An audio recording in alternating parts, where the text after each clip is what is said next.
And now I'm pleased to introduce Johnathan Wilber, a class of 2011 Lambda Fellow in Fiction.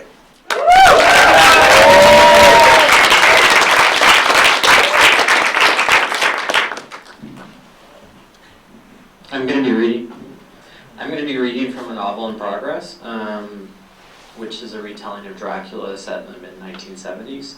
The following is the prologue. The question everyone was too tired to ask: do we burn the corpse? A 35-year-old woman was laid out on a straw mat, looking something like a vanilla fruit. A dry curl of human, knobby where skin stretched tight over her ball and sockets, medium brown in color except for an inflamed tract of lesions on her neck. The European doctors now knew cremation could evoke strong emotions in the local people, who believed that burning the dead to flaking smoke and chunks of bone was an unholy Western invention, who believed not the sky, but the hot earth should feed on the departed, that this burial prepared the soul for a journey into the afterlife. But the doctors also knew that the deceased, itinerant prostitute, belonged to no people, or maybe to all people, and claimed no family or friends. At death, just the memories of this or that trucker, moving red blinkers on a neurological map of sub-Saharan trade routes. The lab coats were at a loss to describe just what had afflicted the woman in the last 5 years of her life.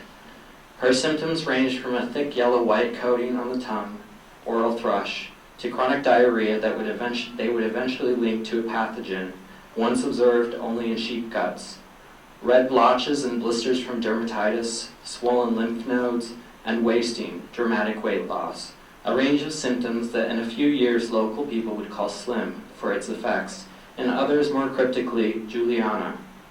If they had looked longer at the woman, had observed her over her adult life, they would know that other symptoms had escaped their notice even before she got sick. Her upper canines were each millimeters longer than they were just years before, again well into her adult life, and amid the blanket of blisters that wrapped around her neck like a scarf, like a gift from the devil or a punishing god, were what looked like twin punctures, or the scabs of twin punctures, an umlaut not tethered to any letter. A vial of her blood was taken, as was a sample of her tissue. It was labeled with the date, 15/02/76, and the woman's ID number, and then it was stored as part and parcel of a congregation of mystery deaths, of the pioneer victims whose blood would be filed away in coolers marked with question marks.